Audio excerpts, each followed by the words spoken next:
안녕하세요. 반갑습니다. 맘편하게 읽는 한국사의 아랑입니다. 드디어 이제 근대사까지 오게 되었네요. 예, 근대사를 하게 되었습니다. 제가 사실 이거 이제 유튜브 영상을 사실 보는 사람이 뭐 거의 없어요. 예, 사실 별로 없습니다. 예. 우연히 들어왔다가 뭐 그 블로그 들어왔다가 우연히 뭐 들어와서 보시는 분 외에는 뭐 제 블로그 유튜브를 찾아서 보는 사람은 없는 것 같아요.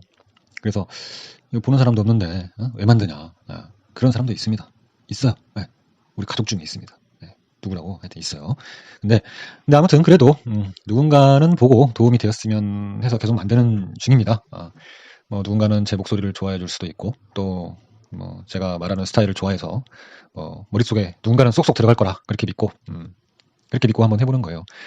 그리고 뭐 이제 기왕 한 거 현대까지는 한번 끝내야죠. 현대사까지는 한번 해봐야 될 것 같아요. 일단 현대사까지는 한번 해보고 끝은 맺어야 되지 않을까 하는 생각도 해봤습니다. 아무튼 어쨌든 이번 영상을 시작으로 해서 한능검에서 가장 많은 문제가 출제되는 근대사를 해보도록 하겠습니다. 근대사가 보통 그 15문제에서 18문제, 19문제까지도 출제가 됩니다. 그 말은 무슨 말이냐? 근대사를 버리면 절대로 한능검을 합격할 수 없다. 고려를 버리면 합격할 수도 있어. 고려는 몇 문제 안 나오니까, 대여섯 문제 나오니까. 근대를 버리면 한국사 시험을 그건 포기하는 거다. 이렇게 하시면 됩니다. 무조건 해야 돼요. 근대사는. 근데 차근차근 해봅시다. 차근차근 하면 다 할 수 있습니다. 근데 어렵죠? 다 할 수 있습니다. 지금부터 한번 해봅시다. 일단 자, 근대사는 왜 근대사일까? 부터 생각해보죠. 근대가 뭐죠? 근대가 뭘까? 이게 한자로만 따지면 근자가 가까울 근자죠. 뭐 근거리, 뭐 그리고 또 근시, 그때 쓰는 근입니다. 가까운 시대니까 근대야. 근데 좀 더 파고들어야 돼. 제가 이제 그런 데를 자꾸 근대라고 하니까 이게 근대가 돼버리네. 아무튼 이게 근대라는 말을 조금 더 파고들면, 우리가 이제 기존의 세계는 과거에 왕 또는 이렇게 군주가 다스리는 체계에서 국민이 주인이 되는 그런 시대로 나아가는 과정이 바로 근대다. 이 정도로 그냥 생각해도 될 것 같아요. 우리 막 유럽에서 막 그 뭐 프랑스 혁명 일어나고 막 그러잖아요. 그게 다 근대로 가는 과정입니다. 그렇다면 우리도 우리 역사에서도 우리 근대사에서도 그런 걸 배울 수 있겠구나 라고 생각해 볼 수가 있겠죠. 국민이 주인이 되고 또 자본주의, 민주주의, 뭐 공산주의 이런 막 새로운 이념들이 막 들어오고 더 이상 뭐 왕이 이제 막 이래라 저래라 한다고 해서 마음대로 되는 그런 세상이 아니다. 근대는 그런 세상이 아니다. 그 얘기입니다. 자본주의, 민주주의, 공산주의, 또 뭐 입헌군주제 어쩌고 저쩌고 막 이거 다 어디서 들어왔어? 우리나라에서 자연적으로 발생한 이념들인가? 아니죠. 다 외국에서 들어왔죠. 그러면 근대사에는 외국이 많이 등장하겠구나 라는 것도 우리가 또 유추해 볼 수 있겠죠. 그리고 이제 그래서 근대사는 세계사의 흐름과 연관을 지어서 이해를 하면 더 빠르게 이해를 할 수 있겠구나. 그렇게 생각할 수 있겠습니다. 그리고 그런 이제 새로운 이념, 제도, 기술 이런 것들이 조선에 들어오면서 기존의 조선과 충돌을 하겠지. 충돌이 뭐야? 곧 갈등이죠. 갈등을 일으켰겠구나. 라는 것까지 생각해내면 정말 훌륭한 학생이고, 머리가 좀 돌아가는 그런 수험생들이고. 그래서 일단 근대를 공부하기 전에 이런 기본 틀을 생각하고 공부를 하면 이제 끝난 거예요. 끝난 거야. 근대사는 방금 제가 말씀드린 이런 갈등의 과정들이 담겨져 있습니다.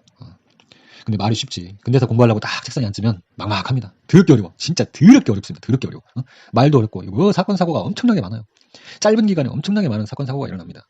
이게 그거 같고 그게 막 저거 같고 막 그렇습니다. this is 대시고 that is this 하고 헷갈려 막. 뭔 놈의 그냥 외국 나라들도 겁나게 많이 나옵니다. 그리고 항일 투쟁단체 막 독립단체 막 엄청나게 많이 나오지. 무슨 운동 무슨 혁명 막 아주 미쳐버려 막. 그래서 제가 이게 대략의 흐름이랄까? 여러분들이 근대사를 조금은 쉽게 이해할 수 있도록 말씀을 한번 드려볼게요. 일단 화면을 한번 보면서 근대사가 어떻게 흘러가나 알아봅시다. 한능검 공부 어떻게 하는 거라고 했었죠, 제가 예전에.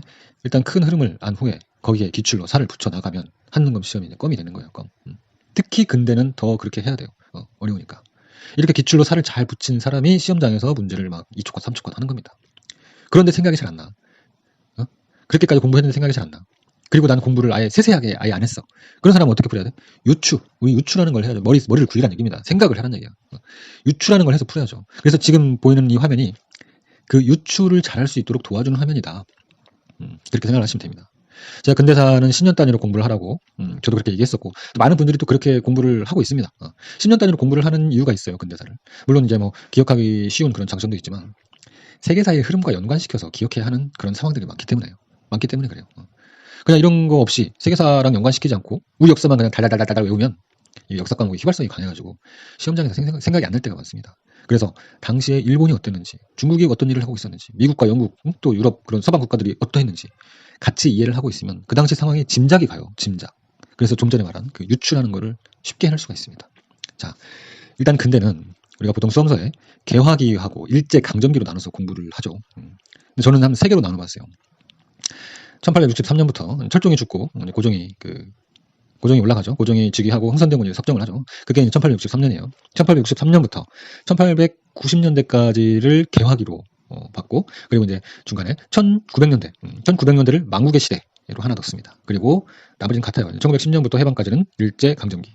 이게 이제 10년 단위로 나누는 그 시대마다 중요한 내용들이 들어가 있습니다. 여러 일들이 정말 많았죠. 그런데 이런 사건과 사고가 우리 조선, 대한제국, 단독으로 이런 일들도 있어. 근데 상당히 많은 부분이 국제사회에 영향을 많이 받아서 발생하게 됩니다. 그거를 매치시켜서 알면 유출하는 걸 할 수 있다는 얘기예요. 그걸 한번 시대별로 한번 쭉 한번 살펴봅시다. 일단 우리 흥선대원군이 아까 말씀드렸죠. 1863년부터 한번 볼게요. 고종이 즉위를 하고 흥선대원군이 섭정을 하죠. 10년 동안. 그래서 뭐하죠? 통상수교 거부 정책을 펼치죠. 그래서 병인 양요, 신미 양요, 프랑스가 쳐들어오고 미국이 쳐들어오고 그럽니다. 야, 너네 외국 애들 조선에 들어오지 마. 이렇게 막 내쫓고 있어. 그때 이미 일본은 10년 전에 미국과 통상조약을 맺고 메이주신을 하고 근대국가를 성립합니다. 1868년에. 1868년 맞나? 네. 정확히 지금 제가 기억이 안 나는데. 아무튼 이 당시 이미 메이주신을 해서 근대국가를 성립해요. 자본주의를 들여오고 입헌군주제를 실시합니다. 그러니까 우리가 강화도 조약이 1870년대니까 그 10년 전이죠. 그 10년 전에 미리 근대국가를 하고 여러 가지 조약들도 외국 국가들과 조약들도 맺고 그럽니다. 그리고 힘이 세졌어. 메이주신을 통해서 근대적 요소를 갖춘 그런 국가가 됩니다. 그리고 힘이 세지니까 영국이나 프랑스 같은 그런 서방 국가들처럼 제국주의 노선을 타게 됩니다. 제국주의가 뭐야? 다른 나라 짓밟고 식민지 만들어가고 또 그 식민지를 통해서 돈을 벌고 돈을 또 더 벌려고 다른 나라를 점령하고 그게 제국주의입니다. 영국이 인도 먹고 프랑스가 베트남 먹고 또 네덜란드가 인도네시아 먹고 아시아 대부분이 먹히죠. 청나라도 안 먹히려고 막 발버둥 치지만 청나라 안에서도 여러 나라들이 지지고 볶고 합니다.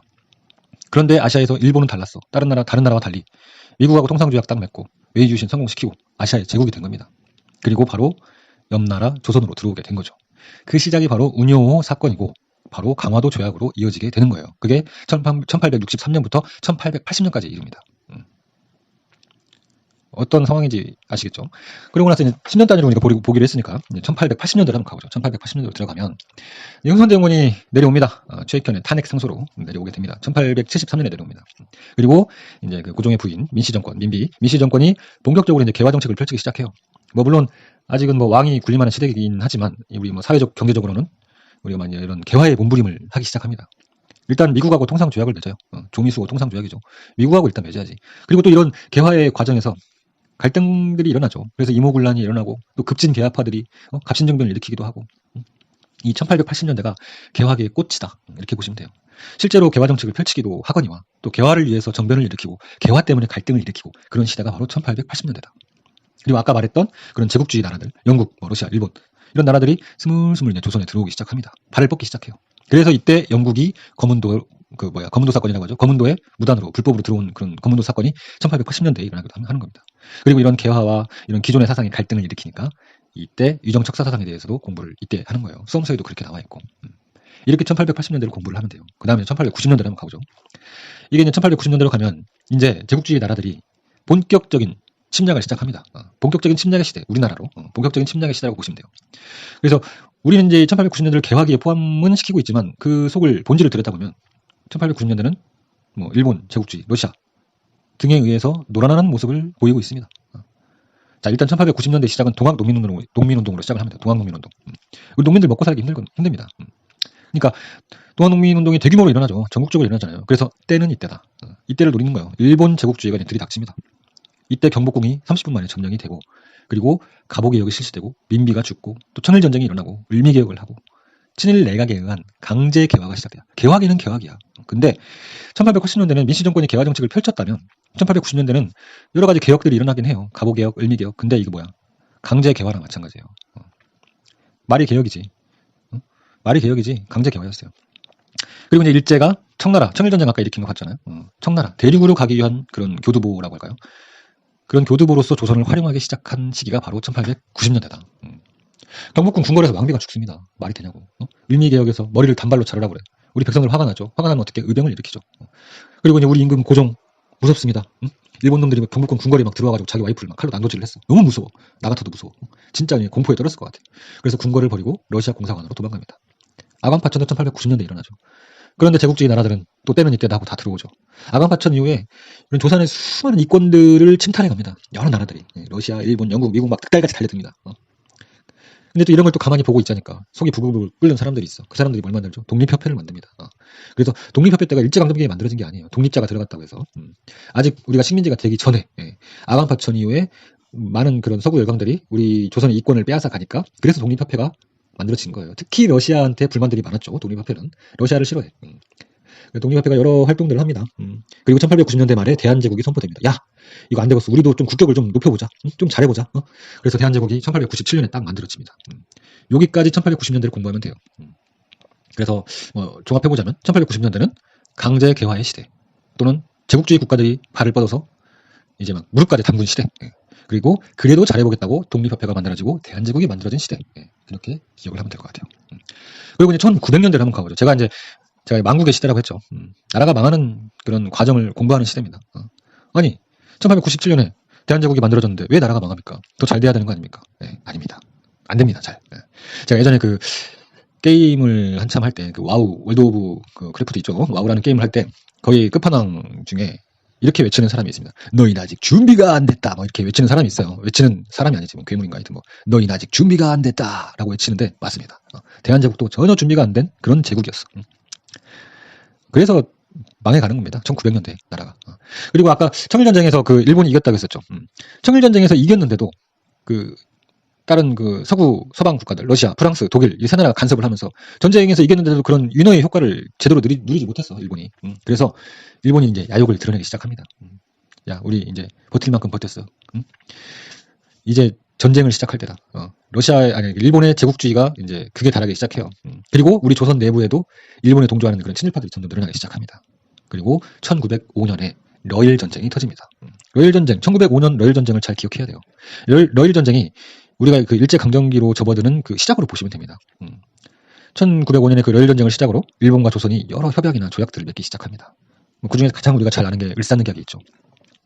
여러 조약들이 많이 있는데 을사늑약을 우리가 가장 기억을 많이 하고 억울해하죠. 왜 그럴까? 이 을사늑약에서 뭘 뺏겼냐면 외교권을 뺏깁니다. 외교권. 외교권을 일본에 빼앗기기 때문에 그런 거예요. 이 외교권을 빼앗긴다는 말이 무슨 말이냐면 국제사회에서 대한제국, 조선이라는 나라가 사라졌다는 말과 같습니다. 그냥 지도상에서 사라지고 뭐 아무 발언권도 없고 우리의 말이 사라진 거야. 우리가 아무리 말해도 들어주지 않아. 외교권이 없기 때문에. 그래서 고종이 뭐 네덜란드 뭐 거기 헤이그 특사를 보내고 어쩌고 하지만 이미 뭐 막차 떠났어. 이미 배가 떠난 그런 서민 무인도야. 이미 싸버린 똥이야. 너무 늦었습니다. 늦었어요. 그런데 아니다. 아직 안 늦었다. 이거 우리 힘이 부족해서 그런 거다. 우리 국민들 한번 우리나라 힘을 합쳐서 한번 이겨내보자. 그래서 여러 애국 계몽 단체들이 1900년대도 막 생겨나죠. 대표적으로 신민회가 있죠. 신민회. 나중에 가면 헷갈리죠. 신민회, 신관이 어쩌고 저쩌고. 신민회는 한일합병 우리가 식민지 되기 전에 만들어진 거예요. 을사늑약 책을 타고 나서. 야, 그리고 신민회도 만들어지고 또 야, 우리 뭐 나라 빚이 많아가지고 그런 거야. 우리가 좀 빚을 한번 갚아서 해결해보자. 그래서 국채보상 운동도 이때 벌어집니다. 하지만 결국 1910년에 어떻게 되죠? 한일합병. 조선이 일제의 식민지가 돼버리는 거죠. 이렇게 1900년대를 공부를 하면 돼요. 그러니까 1900년대는 일제가 러일 전쟁을 기점으로 해서 우리나라를 빼앗고 어떻게든 이겨내보겠다고 시민회도 만들어보고 또 국제보상운동도 해보고 그랬던 시대가 바로 1900년대입니다. 결국 나라가 망하는 시대가 바로 1900년대예요. 자, 이제 1910년대부터 이제 가봐야죠. 1910년대. 이제 식민지가 됐어요. 지금부터 일제강점기입니다. 일제강점기가 뭐지? 일본이 강제로 점령한 시기. 일제강점기입니다. 일본 제국주의가 조선을 식민지로 만들었어. 그리고 힘 있는 나라가 늘 그러했듯이 총과 칼로 우리를 짓밟기 시작합니다. 대표적인 뭐 그런 정책들이 뭐죠? 조선 태형령 있죠. 태형이 뭐야? 때리는 거야. 조선놈들은 그냥 매를 맞아야 돼 무조건. 또 헌병경찰 뭐야? 헌병 그 경찰들이 돌아다니면서 몽둥이로 존나 패죠. 욕 나올 뻔해서 순간. 그리고 직결청권 재판 그딴 거 없습니다. 조선놈들은 그냥 직결처군이야. 그냥 말 그대로 공포의 정치가 시작됩니다. 그래서 1910년대를 공포통치 또는 무단통치라고 부릅니다. 야, 그리고 또 조선놈들은 교육받을 자격도 없어. 교육 연수도 막 줄여버려. 교육받는 그 연수 횟수도 줄여버리고 또 고등교육도 안 가르칩니다. 실업교육 다 인문계 안 가고 다 실업계로 가는 거야. 실업교육 위주로 바꿉니다. 또 토지조사 사업 실시해가지고 우리 농민들 가지고 있던 땅 다 뺏어가고 그렇게 됩니다. 1910년대가 정말 무서운 시대였어요. 여러분 나라를 잃으면 이렇게 되는 거예요. 그런데 아직도 무슨 뭐 반일 종족주의 어쩌고 저쩌고 하면서 뭐 일본이 우리나라를 근대화시켜줘서 고맙다? 이거 진짜 정말 헛소리 중에서도 진짜 개소리예요. 이게 그 근대사에 대한 이해, 특히 제국주의에 대한 이해가 전혀 없이 하는 얘기가 바로 식민지 근대화론입니다. 이 식민지 근대화론을 이야기하는 사람들이 말하는 거 잘 들어보면 대부분이 근대화에만 초점을 맞춰요. 식민지에 절대 초점을 맞추지 않습니다. 제가 어떤 포스팅에서 한번 얘기했었죠. 우리 할아버지 그 이야기를 한 적이 있습니다. 뭐 논에 갔다가 돌아오는 길에 경찰이 막 갑자기 일본말로 뭐라고 하면서 그 긴 칼로 할아버지 뒷목을 쓱쓱 긁었다. 그 얘기 제가 했었죠. 여러분 그런 시대에 살 수 있어요? 그런 시대에 살 수 있습니까? 아이고 막 그냥 헌병 경찰이 막 나 밟고 존나게 패도 막 우리 집 앞에 기차 다닐 수 있게 해줘서 고맙습니다. 이럴 거예요? 막 맞으면서 말도 안 되잖아요. 저는 고향이 이제 군산인데 우리 군산이 그 쌀 수탈을 많이 해가죠. 그래서 그 당시에 군산이 인구도 많아지고 도시 자체가 엄청나게 커집니다. 근대화가 돼요. 진짜 군산이 일제시대 또 그리고 1960년대 10년대 초반까지만 해도 진짜 잘 사는 도시였어요. 근데 고마워해야 되나요? 정작 그 군산에 살던 조선 사람들은 대부분이 토막집에서 굶어 죽는 사람이 태반이었습니다. 호남평양 쌀들이 다 군산으로 오지만 거기에 내 쌀은 없어. 내 쌀은 없어요. 아이고 우리 도시 근대화시켜줘서 고맙습니다. 그래야 돼? 자기 자식이 막 굶어 죽고 부모님이 막 토막집 그 흙바닥에서 죽어가는데 그렇게 이야기할 수 있어요? 못하죠. 절대로 이 식민지 근대화론을 이야기하는 사람은 이런 식민지 피지배인으로서 받게 되는 그런 엄청난 차별과 고통에 대해서는 절대 말하지 않습니다. 그 사람들은 좋아 집 앞에 철도 놔줘서 고마워. 기차 타보니까 막 근데 일본인 타는 칸 조선인 타는 칸이 따로 있네. 막 조선진이라고 막 조선 사람들만 막 기차표 점검하고 영무원이 막 발로 받고 그러네. 그런 사람들이 지금은 조금만 차별받아도 공정을 이야기하고 아마 그럴 거야. 나는 노비로 살아도 노예로 살아도 우리나라 잘 살게 해주면 땡큐예요. 그건가? 그러지 않잖아요. 우리 일본 그 관동 대지진 때 유언비어가 퍼져가지고 그냥 죽음을 당한 학살된 조선인이 6천 명이 넘습니다. 일본의 원자폭탄 떨어져갖고 죽은 조선인이 3만 명이 넘고요. 또 전쟁에 강제 징병돼가지고 그런 죽은 조선인들을 셀 수가 있을까요? 셀 수도 없죠. 또 위안부 끌려가서 그런 반신창이가 된 그런 할머니들 앞에서 그런 얘기 할 수 있어요? 절대 못하죠. 관심 받고 싶어? 그럼 연예인을 해야지. 제가 팬클럽 해줄 테니까 더 이상 그런 얘기 하지 맙시다 우리. 그만하자 이겁니다. 이거 논쟁 거리도 안 되는 이야기를 가지고 제국주의를 정당화하려고 하면 안 되죠. 뭐야 지금 진짜 뭔 얘기하는 거지? 큰일 났다. 자, 아무튼 1910년대 아무튼 일본이 공포에 통치를 해요. 조선인들이 그냥 매 맞아 죽고 아무튼 그냥 막 죽습니다. 매 맞고 죽고 그렇습니다.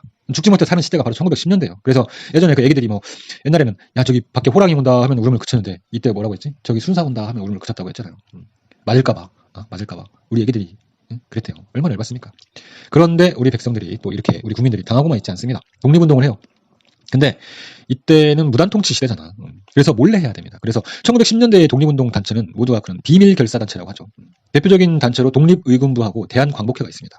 그리고 또 국내에서는 힘드니까 나라 바깥에서 저기 서간도, 북간도, 연해주, 중국, 미국, 멕시코 우리만 이거 외우잖아요. 그게 1910년대예요. 그런 독립운동이 국외에서 펼쳐집니다. 그리고 결국 터질 게 터지죠. 언제? 1919년에 뭐가 일어나죠? 3.1운동이 일어나죠. 언제까지 우리가 이렇게 매 맞고 살아야 되냐 이겁니다. 참을 만큼 참았다 이거지. 그리고 우리가 이제 바깥 세상을 한번 보자고 했잖아요. 외국의 경우. 우리한테 도움이 되게 조금씩 변해갔습니다. 보세요. 1914년에 1차 세계대전이 터집니다. 그리고 4년 만에 연합군의 승리로 끝이 나죠. 일단 이건 알고 있어야 돼요. 상식이잖아요. 1914년에 1차 세계대전, 4년 만에 연합군의 승리로 끝난다. 그리고 3.1운동 1년 전인 그 1918년에 미국의 윌슨 대통령이 민족 자결주의를 제창합니다. 민족 자결. 자기 민족의 운명은 자기 민족이 스스로 결정할 권리가 있다. 이게 어떤 메시지야?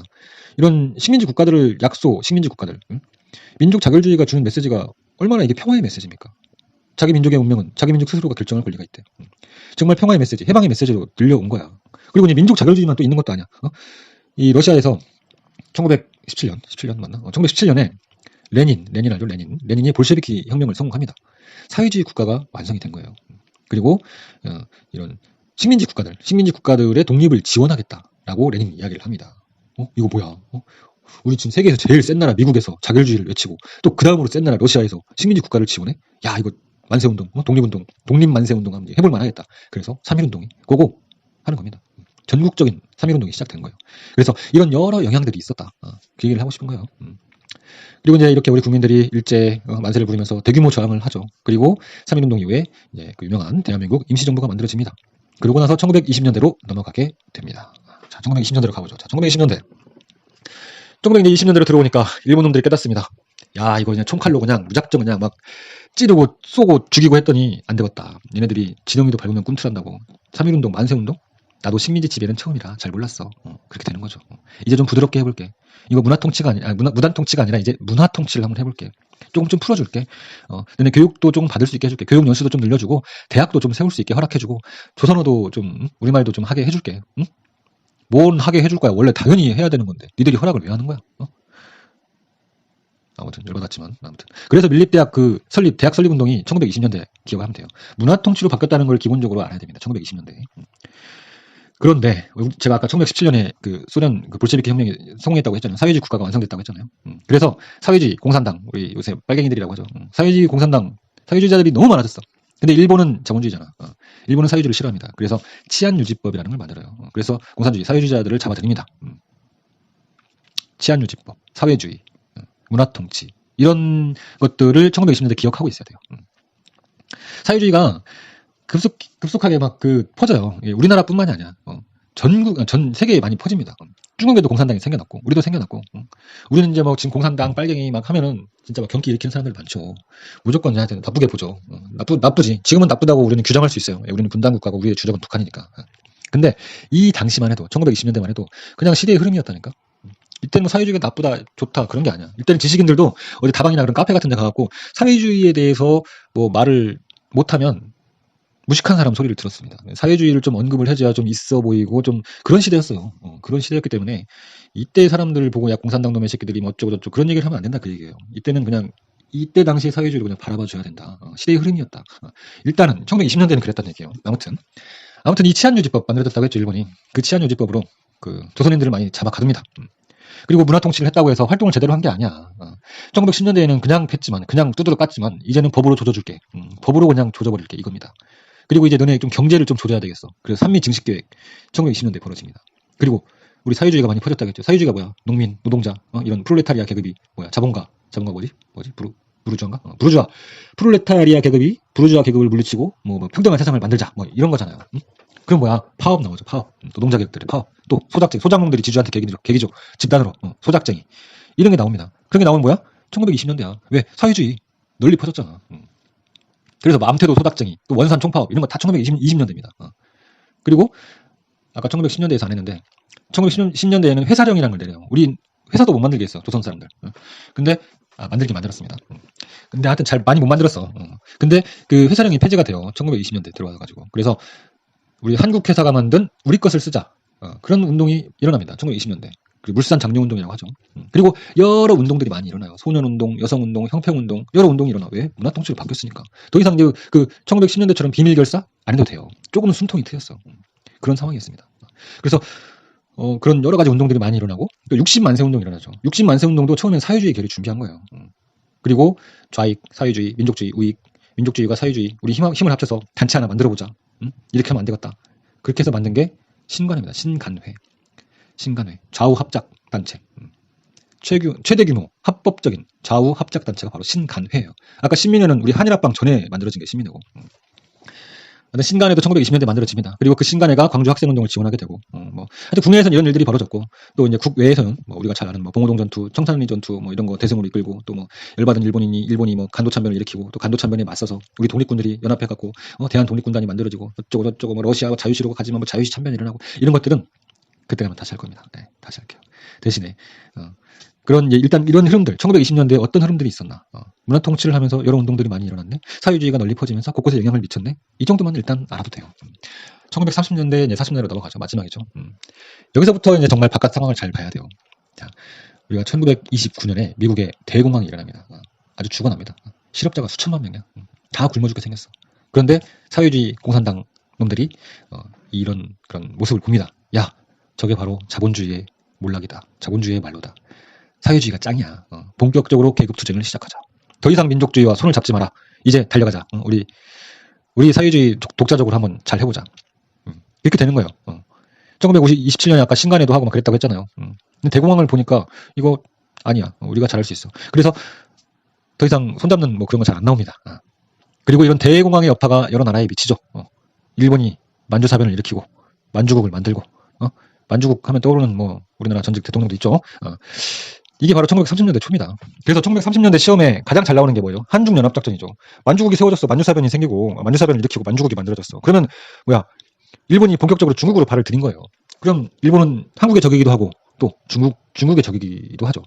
한국과 중국 공동의 적이 일본이 된 겁니다. 그래서 1930년대 초에 한중 연합작전이 시작되는 겁니다. 그리고 그게 시험이 잘 나오죠.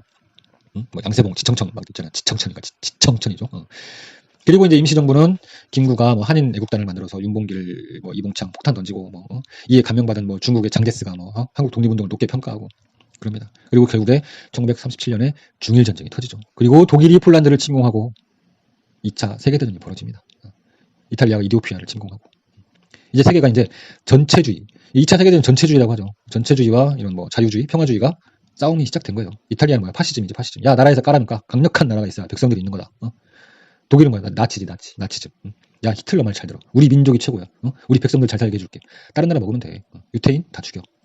이게 나치즘이죠. 일본은 뭐야? 일본은 군국주의죠. 군국주의라고 하죠. 우리 일본 군사력 세계 최고야. 전쟁만이 살 길이고 전쟁이 곧 우리의 숙명이다. 우리 국민들, 모든 국민들은 전쟁을 위한 삶을 살아라. 그런 상황이 된 겁니다. 1937년 이후, 중일전쟁 이후 2차 세계대전 시작되고. 그래서 이때 이제 전시 총동원 정책. 전시니까, 전쟁 중이니까 모든 걸 다 동원해라. 그렇게 되는 거예요. 야, 근데 전쟁에 조선인들을 내보내야 되는데 총을 손에 쥐어줘야 돼. 근데 조선인들을 믿을 수가 있나? 믿을 수가 없지. 일본 나를 총으로 쏠 수도 있잖아. 아, 그래? 그러면 조선이라는 나라를 아예 없애면 되지. 조선 민족 자체를 없애면 되지. 앞으로 조선말 무조건 금지하고 조선어 금지. 조선 이름도 쓰지 마. 창씨개명. 천황폐하 만세야. 위안부 끌려가. 강제징병 그냥 기본적으로 되는 거야. 쌀 배급 줄게. 집에 뭐 쇠붙이 뭐 이런 거 요강 소단지 다 있으면 다 내놔. 공출. 공부? 야, 공부 같은 거 필요 없어. 야, 학생도 군인이야. 학도병 끌려가고. 그리고 1941년에 일본이 어디를 공격하죠? 미국 진주만을 공습을 합니다. 그래서 태평양 전쟁까지 벌어져요. 전쟁의 시대. 우리 국민들이 이제 전쟁의 희생양이 되는 그런 시대가 바로 마지막 시대입니다. 미국이 전쟁에 참여하고 결국에 참여하죠. 그리고 태평양에서 이제 일본 섬 하나씩 먹어가면서 일본을 조지고 이제 또 일본 본토 올라와서 오키나와 조지고 그럽니다. 그리고 결국에 원자폭탄 2방, 뭐 히로시마에 1방, 나가사키 1방 떨어뜨리고 그러고 나서 해방이 되죠. 너무 길게 했네요. 아무튼 지금까지 근대사를 대략 살펴봤어요. 어렵죠? 어렵습니다. 그래도 이런 큰 흐름을 좀 알아야 돼요. 알고 나서 시작하는 게 좋습니다. 그리고 거기에 살을 붙여나가야 근대를 쉽게 이해할 수가 있습니다. 일단 오늘 첫날이니까 1880년대 이전까지만 한번 간단하게 시험에 나오는 것만 해볼게요. 지금부터 이제 진짜 한능검에 나오는 근대사를 한번 시작을 한번 해보도록 하겠습니다. 뭐 지금까지 말한 것도 나와요. 나오니까 한번 해보죠. 자, 일단 해봅시다. 자. 근대사 공부 제가 10년 단위로 끊어서 공부하라고 했었죠. 한번 봅시다. 해봅시다. 뭐부터 해야 되냐. 1863년부터 해보죠. 자, 우리 그 조선의 그 마지막 태도 정치기 하면서 우리가 1862년에 그 철종대에 일어난 진주민란까지 공부를 했었어. 그리고 뭐 안동임시, 풍양도시 그런 외척 가문들이 뭐 잘못된 정치를 해가지고 삼정이 문란해지고 백성들이 피눈물을 뚝뚝 흘리고 굶어 죽고 그래서 진주민란이 일어나고 또 박규수가 이제 안핵사로 파견되고 뭐 삼정이 정청이 설치되고 뭐 그런 거 봤습니다. 그래서 1862년에 진주민란이 일어났고 1863년에 철종이 죽습니다. 그리고 이제 우리가 잘 아는 고종이 왕이 돼요. 정순원, 철고순의 고종이 드디어 나왔어요. 고종. 근데 고종이 12살밖에 안 됐어. 그래서 그 고종의 아빠 흥선대원군이 섭정을 하게 됩니다. 언제부터? 1863년부터 하기 시작해요. 10년간. 그래서 근대사에서 가장 먼저 공부할 것이 바로 흥선대원군의 업적이에요. 하는 거면 엄청 잘 나옵니다. 흥선대원군이 뭐 잘한 것도 있고 못한 것도 있습니다. 한번 살펴보죠. 화면을 보시겠습니다. 자, 일단 흥선대원군 이름이 이하응입니다.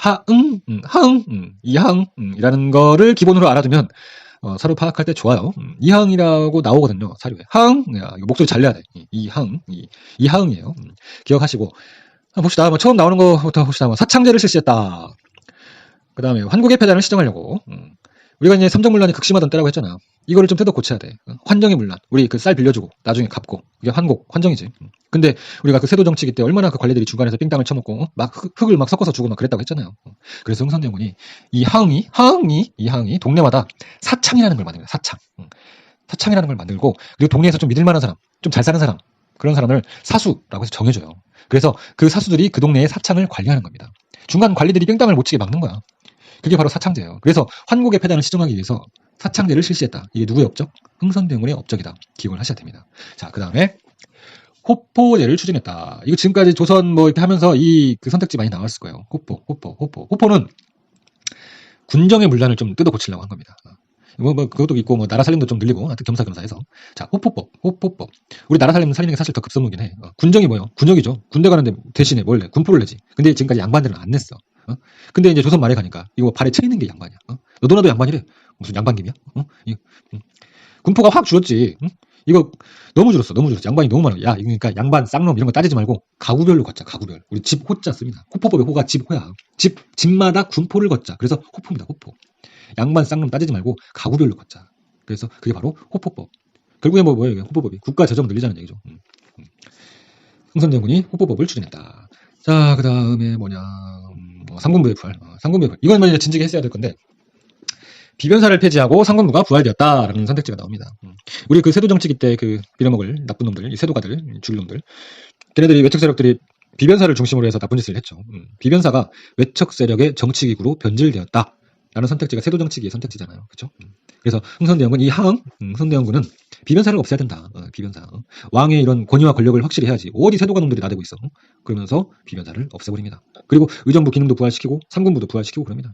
이 상군부는 그냥 우리 조선에 원래 있던 그런 국방 체제라고 보시면 돼요. 그래서 흥선대원군의 업적으로 비변사를 폐지하고 상군부를 부활시켰다. 또는 뭐 비변사를 폐지하고 의정부의 기능을 강화시켰다. 뭐 여기서 핵심이 뭐야? 비변사를 폐지시켰다. 그게 중요한 거죠. 다음으로 만동묘를 없애고 서원을 철폐했다. 이거는 진짜 사료에도 많이 나옵니다. 사료로 많이 나와요. 이건. 만동묘는 우리 공부했었죠. 명나라 그 만역제 임진왜란한테 도와줬던 그 신종 만역제한테 제사 지내는 곳이라고 했었죠. 그거 없애버립니다. 만동묘. 그리고 당시에 그 서원이 엄청나게 많았어요. 양반이 발에 채웠듯이 서원도 발에 채웠어. 한집 건너 서원이야 막. 근데 서원 그 유생들한테는 막 이것저것 지원도 해줘야 되고 막 돈이 많이 들어가는 거야. 유생들 막 그 농사도 안 짓잖아. 농사도 안 짓고 앉아서 글만 읽으면서 막 해달라는 것도 겁나게 많아요. 나라에 도움이 안 돼. 그러자 우리 그 이항 흥선대원군이 야야 서원 이렇게 많이 있을 필요가 없잖아. 그 사익서원 그 97개만 남겨놓고 나머지 싹 다 없애버려. 그래서 만동묘를 철폐하고 서원 철폐하고 이거 흥선대원군의 대표 업적이다. 이게 좀 유명하죠. 이거는 다 아실 거예요. 공부하신 분들은 만동묘와 서원을 없앴다. 자, 그리고 대전 회통, 육전 조례. 이거 대전 회통도 제가 얘기 많이 했었죠. 흥선대원군, 조선 최후의 법전, 대전 회통. 다 히읗이 들어간다겠죠. 그리고 육전 조례는 뭐 지금으로 따지면은 이게 행정법, 행정법 사례집이다. 그 정도로 하시면 됩니다. 아무튼 뭐 흥선대원군이 대전 회통, 육전 조례 이런 법전을 정비를 했다. 편찬했다. 이렇게 하시면 됩니다. 다음으로 볼 게 이제 경복궁을 중건했다. 또 당백전을 발행했다가 있네요. 이거는 좀 잘못한 거야. 흥선대원군이. 자. 야, 우리 조선 경복궁이 너무 오래됐어. 이제 좀 리모델링 좀 해야 될 것 같아. 경복궁 리모델링 좀 하자. 근데 돈이 많이 들어. 야, 지금 이거 리모델링 요새 해도 평당 100만 원 넘어가잖아요. 근데 경복궁이 몇 평이야? 양반들, 야, 기부금 좀 내. 경복궁 건축 기금 좀 내. 그래서 양반들한테 원납전이라는 걸 걷습니다. 원납전. 근데 이게 말이 기부금이지. 나중에 가면 막 완전히 그냥 반강제로 걷어갑니다. 양반들 불만들이 쌓였어. 그래서 원납전이 잘 안 거칩니다. 근데 이제 경복궁 막 공사해야 되는데 막 갑자기 막 불도 나고 막 그럽니다. 큰일 났어. 그래서 야, 그러면은 돈을 좀 비싸게 찍어가지고 그 돈을 받으면 되잖아. 그래서 고액 화폐를 찍어내고 만들기 시작합니다. 그 고액 화폐, 그 돈의 이름이 바로 당백전이에요. 당백전. 고액 화폐. 화폐 가치가 겁나게 비싸. 아주 일당백이야. 저는 이렇게 여거든요. 일당백. 우리 혼자서 여러 일 하는 사람들 뭐라고 해요? 일당백이라고 하지.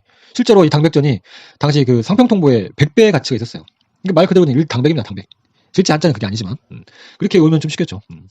경복궁을 지으려고 일당백, 당백전을 발행했다. 뭐 이렇게 기억을 하시면 될 것 같아요. 그리고 전국 곳곳에 척화비를 건립했다. 이 척화비 건립은 뭐 제가 조금 이따가 할 이런 그 흥선대원군의 통상수교 거부 정책.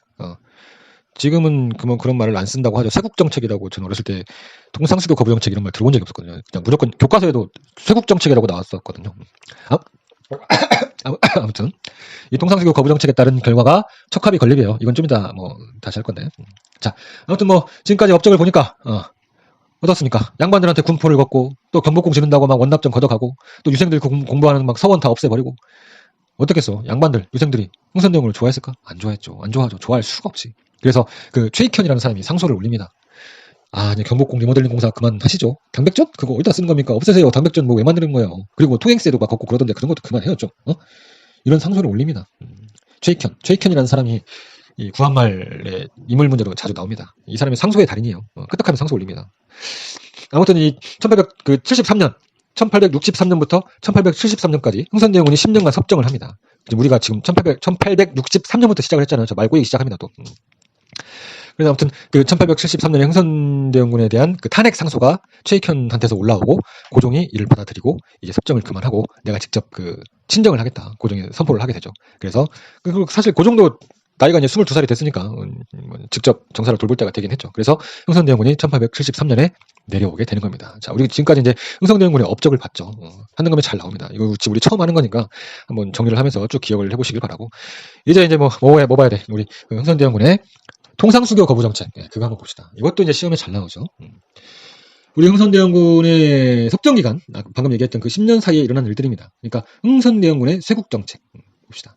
근데 우리 지금 처음 공부하는 거니까 연도를 차근차근 한번 좀 기억을 하면서 공부를 하는 것도 괜찮은 방법이에요. 처음 하는 거니까. 하지만 뭐 좀 따닥따닥 너무 자세하게 연도를 외울 필요는 없고, 일단 1863년부터 시작했다는 거 기억해야 되고, 흥선대원군이 10년간 석정을 했으니까 1873년이 되었다는 것도 알아야 되겠죠. 그리고 그 10년 동안에 바로 이 병인박해, 제너럴 쇼먼호 사건, 병인양요, 오페레트 도굴 사건, 신미양요가 그 안에 들어가 있겠구나라는 걸 생각할 수 있는 거죠.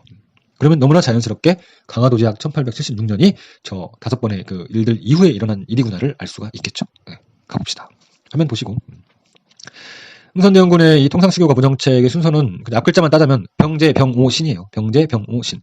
네, 연도 한번 보죠. 그냥 외울 필요 없습니다. 그냥 확인하는 거예요. 근대 시작 1863년.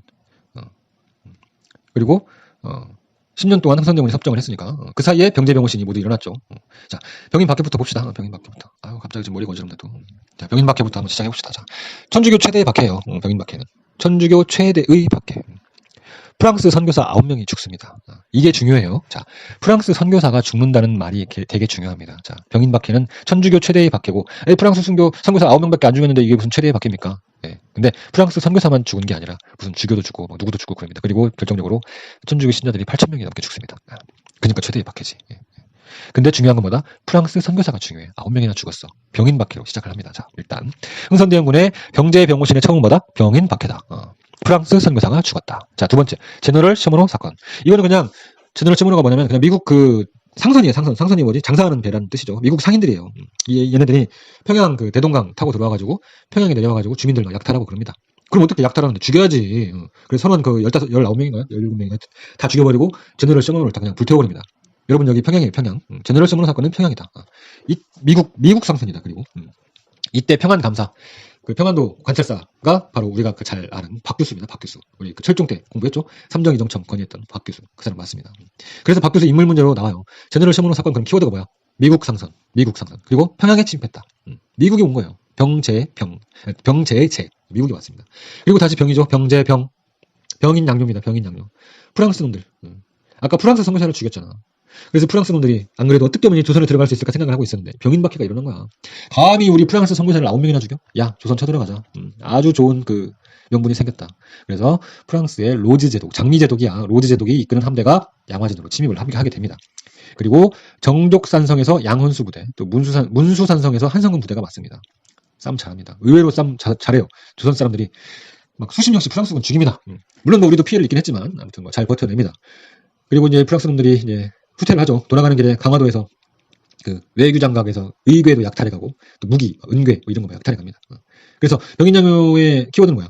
병인박해를 구실로 쳐들어온 거다. 또 프랑스 로즈 제독이 쳐들어왔다. 또 뭐야? 정족산성의 양원수가 잘 버텨냈지만 외규장각의 의궤 등이 약탈당했다까지 알면 돼요. 그렇게 병인양요를 끝낼 수 있습니다. 우리 조선 백성들 열받죠. 열받습니다. 서양 배들이 막 쳐들어오고 약탈하고 또 전쟁까지 일으키고 나쁜 놈들이야, 양놈들. 그러고 있는데 이런 서양에 대한 악감정을 최대치로 끌어올리는 그런 사건이 일어났는데 그게 바로 병제 병오신의 오페르트 도굴 사건입니다. 그래서 프랑스 선교사가 어떤 그 독일 상인 오페르트하고 이제 짜고 우리 흥선대원군 아빠 묘인 남현군 묘를 도굴을 하려고 해요. 여기 충남 예산군 덕산면일 거예요. 거기를 도굴을 하려고 합니다. 그래서 도굴해서 뼈를 좀 추려가지고 안에 있는 그 유품들을 미끼로 해가지고 천주교 거래를 하려고 한 거야. 그러니까 조선에서 천주교를 승인해주면 이거 돌려줄게 이런 식으로 이제 하려고 했는데 아주 멍청한 생각이죠. 그리고 애초에 그 도굴 자체를 못합니다. 그 흥선대원군이 그 아빠 묘를 이미 그 근처 그 주변을 석회로 막 다 들이부숴갖고 땅을 못 파. 땅 자체를 파질 못하게 만들어놨어요. 진지게. 아무튼 이런 사실이 알려집니다. 도굴을 하려고 했다는 사실이 알려져요. 도굴 그 팀을 꾸려가지고. 그래서 서양놈들이 대원군 그 아버지 묘를 도굴하려고 했대. 우리나라에서는 상상도 못할 일이죠. 감히 유교의 나라에서 임금의 그 할아버지 묘를 파? 그래서 서양인 그 배척 감정이 정말 크게 달하게 됩니다. 그리고 이제 이런 병제 병오신의 마지막. 그렇게 이제 오페르 도굴 사건은 뭐 마무리하면 되고 이제 병제 병오신의 마지막이 뭐죠? 신미양요죠. 신미양요가 일어납니다. 이건 이제 우리 그 제너럴 쇼먼호 사건을 빌미로 미국이 쳐들어온 거야. 그러니까 병인박해와 병인양요는 프랑스가 쳐들어온 거고 제너럴 쇼먼호와 마지막 뭐죠? 뭐야. 신미양요는 미국이 쳐들어온 겁니다. 미국. 니들 왜 우리 상인을 죽이고 우리 그 제너럴 쇼먼을 왜 불태운 거야? 이렇게 하고 들어온 겁니다. 강화도로 쳐들어옵니다. 그리고 광성보라는 곳에서 어제현 장군이 맞서지만 안 됩니다. 미국이잖아, 미국. 그래서 그 어제현 장군의 수자기를 뺏기는 뭐 그런 사료가 나오기도 하죠. 이거 그 드라마 미스터 선샤인에도 나왔었습니다. 어제현 장군의 수자기가 나오죠. 1회가 신미양요 내용이 나옵니다. 그 드라마에. 아무튼 뭐 광성보를 미국이 함락하지만 조선 백성들 뭐 저항이 만만치가 않아서 결국에 뭐 미국도 결국에 돌아가게 됩니다. 이렇게 이제 병제, 병오신, 흥선대원군의 세국정책, 통상수교 거부 정책을 순서대로 다 봤어요. 지금까지 쉬워요. 우리 근대사 공부할 때 항상 이건 처음 하기 때문에 어려울 거 없잖아. 지금 이렇게 한 것도 없잖아. 이게 백성들 입장에서는 뭐야? 이 서양 놈들이 우리한테 도움이 안 돼. 도움이 안 되는 놈들입니다. 흥선대원군도 마찬가지야. 와가지고 약탈하고 막 그런데 뭐 양놈들하고 할 필요가 있어? 이렇게 생각한 거지. 야 이거 우리나라 잘 지켜야 돼. 그래서 우리 서울 그 종로를 비롯해서 나라 곳곳에 비석을 세웁니다.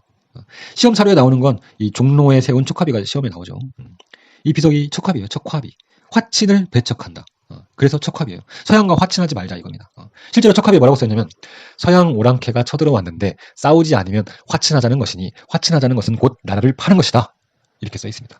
그래서 흥선대원군이 신미 양요까지 딱 마치고 나서 1871년에 척화비까지 전국에 세웠다. 까지 알면 흥선대원군은 끝. 강화도 지역하죠. 뭐가 죽겠네. 큰일 났네요. 언제 한대 강화도 지역까지. 빨리 합시다. 너무 길면 안 보는데. 가죠. 이미 늦은 거 그냥 갑시다. 제가 처음에 뭐라고 했었죠? 우리 그 흥선대원군이 통상수교 거부 정책 펼치고 있을 때 일본의 메이지 유신이 일어난다고 했죠. 1868년에 일어납니다. 원래 뭐였어? 일본이 막부, 에도 막부 시대였죠. 막부. 이 막부 시대가 무너지고 자본주의, 중앙 집권, 통일국가가 되는 거예요. 그리고 못된 걸 배우죠. 뭐라고 했어? 제국주의 노선을 탄다고 했죠. 그래서 이제 우리 옆나라인 조선을 찔뻑찔뻑 건들기 시작합니다. 그 시작이 바로 운요호 사건이에요. 운요호. 사실은 일본이 그 메이지 유신을 하고 나서 조선에 막 편지도 보내고 잘해보자고 얘기합니다. 근데 흥선대원군이 안 받아줬어요. 흥선대원군이 받아주지 않았죠. 그러고 나서 일본에 퍼진 게 바로 정한론이에요. 정한론. 조선이 우리하고 통상을 거부해?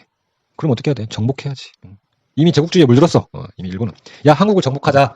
정한론이 대두되면서 그게 이제 사회의 한 흐름이 됩니다. 이미 일본은 여러 그런 서양 나라들하고 불평등 조약을 많이 맺었어. 우리가 앞으로 맺을 조약들을 일본은 이미 맺었어. 그래서 일본 내부에서 해결이 안 돼. 야, 그럼 우리도 외부와 불평등 조약 같은 거 한번 맺어야지. 그래서 해결할 거 해결하고, 조약 맺고 한 뽕 한번 뽑아보자 이겁니다. 일본 놈들이. 그래서 운요 사건이 일어나는 거예요. 이 운요 사건을 빌미로 해서 강화도 조약이 맺어지죠. 그러니까 일단 운요 사건의 팩트부터 일단 봐야 되겠죠. 일단 운요호가 일본 군함입니다. 일본 군함 운요호가 1875년 4월 달쯤에 부산에 와가지고 대포를 몇 방 쏩니다.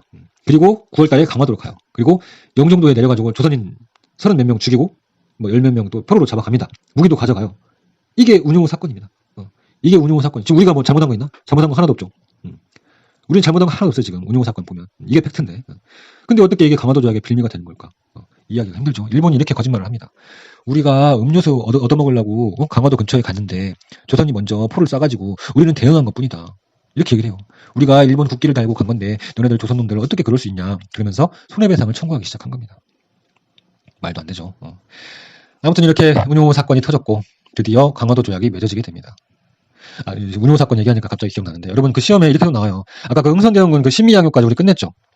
그 다음에 일어난 일로 운요 사건이 나오기도 합니다. 그러니까 보통 순서 맞추기를 하면은 우리가 흥선대원군의 세국정책 해가지고 병제, 병오신 그거 가지고만 순서 맞추기를 하는데 그거 마지막 신미양요와 강화도 조약을 사료로 내놓고 그 사이에 일어난 일은 해가지고 운요 사건이 나오기도 한다는 거 결국 기억하시고 아무튼 운요 사건이 터지고 강화도 조약이 맺어지게 됩니다. 우리 지금까지 조약? 조선은 이런 거 조약 맺어본 적이 없어. 조약이 뭐야? 나라와 나라 사이에 맺는 그런 거잖아. 강화도 조약이 우리나라 최초의 근대 조약입니다. 시험에 잘 나오죠. 강화도 조약이 안 나오면 흥선대원군이 나오고 흥선대원군이 안 나오면 강화도 조약이 나옵니다. 둘 중에 하나는 무조건 나와요. 두 개가 다 나올 때도 있고. 그러니까 공부를 해야 돼요. 오늘 하는 거는 시험에 무조건 나온다 생각해야 돼요. 우리가 근데 공부하다 보면 여러 가지 조약들이 막 몇 개 더 나오고 하죠. 헷갈려요. 그러니까 지금 이 첫 조약이잖아요. 강화도 조약이. 첫 조약부터 공부를 잘 해놓으면 좋겠죠. 우리 첫 단추를 잘 깨워놔야 뒤에가 안 헷갈리는 겁니다. 봅시다. 화면을 보시면서 강화도 조약이 어떻게 구성되었나를 보면 될 것 같아요. 강화도 조약이 1876년 2월에 체결이 됩니다. 강화도 조약은 조약, 부록, 규칙 이렇게 세 가지로 나눠져 있어요. 세 가지로 나눠져 있다는 것도 중요하고 각각 어떤 내용들인지도 중요하죠. 봅시다. 강화도 조약부터 볼게요. 일단 1관 뭐야? 조선은 자주국이며 일본과 똑같은 권리를 갖는다. 와, 이거 좀 엄청 좋아 보여. 좋지. 와, 이거 뭐야? 조선은 자주국이래. 엄청 좋아 보여. 뭔가 있어 보여. 근데 일본이 왜 이걸 1관에 넣었을까? 이거 좋아 보이죠. 근데 이게 청나라 간섭을 벗어나려고 넣은 조항입니다. 조선은 청나라의 속국이 아니다. 아니문이다. 청나라 너는 간섭하지 마라. 우리가 조선을 다 벗겨먹을 거다. 조선은 자주국이다 됐으네. 그 얘기입니다. 청나라 간섭하지 마. 조선은 우리가 먹을 거야. 그래서 써놓은 거예요. 조선은 자주국이다가 좋은 게 아니라니까. 그래서 이 강화도 조약 일관이 시험 사료로 되게 자주 등장합니다. 근데 이걸 모르는 사람은 일관 내용만 딱 읽고 이거 뭐지? 이거 좋은 거 같은데? 이거 좋은 조약인데? 이럴 수 있습니다.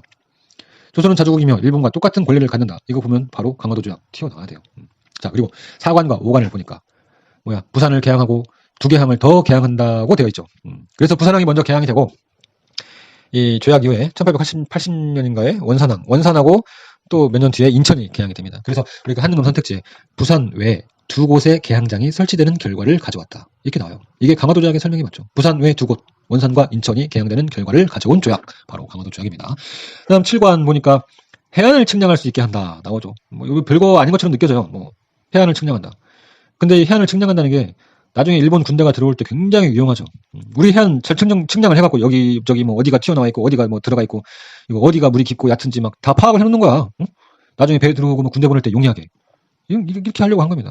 이게 영토 이런 우리 영토 주권을 침해하는 아주 이런 악질적인 조항 중에 하나입니다. 그래서 한능검 선택지에 해안 측량을 허가했다. 그런 선택지 나오죠. 강화도 조약입니다. 그리고 마지막 10관은 뭐죠? 치배법권, 영사재판권 그거 이야기하는 거죠. 일본 놈들이 열린 그 개항장에서 아무리 쌩 난리를 치고 막 사람을 패고 막 죽여도 조선에서는 절대 벌받지 않는다는 말입니다. 그래서 한능검 선택지에 일본의 영사재판권을 허락하였다. 또는 일본의 치외법권을 허락하였다. 이런 선택지가 나온다? 그럼 강화도 조약이에요. 우리 참고로 여러분들이 시험에 등장하는 그런 강화도 조약 사료는 이런 강화도 조약의 조항들이 나오기도 하지만 여러 가지 상황들이 나오기도 합니다. 그래서 어디에서 조약이 맺어졌는지 또 그런 조약을 맺은 대표적 인물이 누구인지 아는 것도 중요해요. 그래서 강화도 조약이니까 당연히 강화도에서 맺었고 강화산성에 있는 연무당이라는 곳에서 조약을 맺습니다. 그리고 조선의 대표 인물로 신헌이라는 사람을 기억을 하면 돼요. 그리고 일본 사람은 구로다라는 사람을 기억하면 됩니다. 신헌, 구로다 나오면 그 사료는 강화도 조약입니다. 강화도 조약. 사실 이것도 내용을 알고 보면 참 슬픈 얘기인데 이 신헌 이 사람이 이런 조약이나 수교 이런 거 하도 모르는 그냥 무신 출신이에요. 무신 출신. 아무것도 몰라. 이 강화도 조약 맺을 때 일본이 그 조약 거기다가 대일본 어쩌고저쩌고 쓰니까 야 너네만 왜 대일본이라고 써? 우리도 대조선이라고 쓸 거야. 그러면서 기분 좋아했다고 합니다. 신헌 이 사람이. 또 이제 강화도 조약 맺고 나서 궁으로 돌아가니까 고종이 수고했다면서 아이고 잘했네 우리 신헌 벼슬도 내려주고 그럽니다. 슬픈 일이죠. 자, 조선의 신헌, 일본의 구로다. 이 두 사람을 한번 기억해 봅시다. 강화도 조약과 관련된 사람이에요. 사료를 파악하는데 아주 유용합니다. 자, 그리고 이제 부록하고 규칙이 남았죠. 봅시다. 우리가 강화도 조약을 조1 수호 조교라고도 합니다. 그래서 부록이 조1 수호 조교 부록이야. 이 부록에서 개항장에서 일본 화폐를 사용한다는 내용이 들어갑니다. 그리고 규칙에서 곡물의 무제한 수출입이 허용되고 일본과 무관세로 무역을 한다는 내용이 들어갑니다. 무시무시한 내용이에요. 이거 부록과 규칙이지만 이것도 다 강화도 조약의 일부입니다. 이 부록과 규칙이 최초 이 강화도 조약 맺은 후에 5개월인가 뒤에 추가로 한 겁니다. 같은 해 1876년에. 그래서 아주 가끔씩 이런 문제 나와요. 그러니까 개항장에서 일본 화폐를 사용한다는 그런 부록의 내용이 사료로 하나 나오고 그 다음에 곡물의 수출입 허용 또는 무관세 무역에 관한 그런 규칙 이런 내용을 두 번째 사료로 내놓고 이것이 강화도 조약의 후속 조치로 진행되었다. 맞는 말이지. 강화도 조약의 후속 조치로 이 부록과 규칙이 만들어졌으니까 그런 선택지가 나오기도 합니다. 이렇게 나오면 좀 어렵게 나온 거지. 아무튼 크게 보면 이 부록과 규칙도 강화도 조약의 일부예요. 강화도 조약의 내용으로 볼 수 있는 겁니다. 세부적으로 나누자면 그렇다는 거죠. 자, 침이 맞고 있네. 강화도 조약 다 끝났습니다. 끝났어요. 자, 정리를 한번 할게요. 자, 운용호 사건이 빌미가 돼서 일본과 우리나라 최초의 근대 조약인 강화도 조약을 맺게 되는데 이는 조선의 신헌과 일본의 구로다라는 사람이 강화도 연무당에서 맺게 된다. 그리고 강화도 조약에서 부산 외에 2곳에 개항장 설치를 이야기했고 또 해안 측량을 허가했고 일본의 치해 법권을 인정했고 그리고 부록에서는 개항장에서 일본 화폐를 사용하게 해줬고 또 규칙에서 곡물의 무제한 유출을 허용했고 또 일본과 무관세 무역이 주 내용이었다. 까지 알면 강화도 조약 끝입니다. 그리고 강화도 조약이 1876년에 일어난 일이다를 기억하면 더욱 좋겠죠. 그리고 이제 강화도 조약의 결과로 우리가 잘 알고 있는 수신사가 파견이 됩니다. 강화도 조약 끝나고 바로 1차 수신사가 파견이 돼요. 이게 나중에 수신사 따로 하겠지만 일단은 1876년에 김기수라는 사람이 수신사로 1차 수신사로 일본에 다녀와서 일동기후라는 책을 쓰고 그럽니다. 근데 이거는 수신사는 1880년대 들어가면 또 더 자세하게 그때 하거든요. 그러니까 사실 그 강화도 조약 2조에 2관에 서로 사실을 파견하자 그런 조항이 있습니다. 그래서 강화도 조약 이후에 수신사가 파견되었다. 이거 그냥 기억하면 돼요. 강화도 조약 이후에 수신사가 파견되었다. 이렇게 기억을 하면 됩니다. 자, 너무 길어졌네요. 이거 오늘 영상은 여기까지 할게요. 아직까지 근대사가 뭐 어렵지 않죠. 뭐 오늘 한 거는 진짜 할만합니다. 아주 할만해요. 근대가 재밌어요. 재밌습니다. 재밌는데 속이 터져서 그러지. 속 터져서 그러지. 속 터지고 막 열불나고 그래서 그러지. 재밌어요. 아무튼 오늘은 흥선대원군의 업적, 그리고 흥선대원군의 통상수교 거부 정책, 그리고 강화도 조약 이렇게 세 개만 하면 되잖아요. 다시 한번 쭉 정리를 한번 하시면서 근대 시작을 한번 좀 산뜻하게 시작을 하셔야 앞으로 이런 머나먼 이런 근대의 기초를 오늘 좀 다진다 그렇게 생각하면서 오늘은 뭐 마치도록 하겠습니다. 다음 영상에서 1880년대로 들어가 보도록 할게요. 네, 수고하셨습니다. 안녕.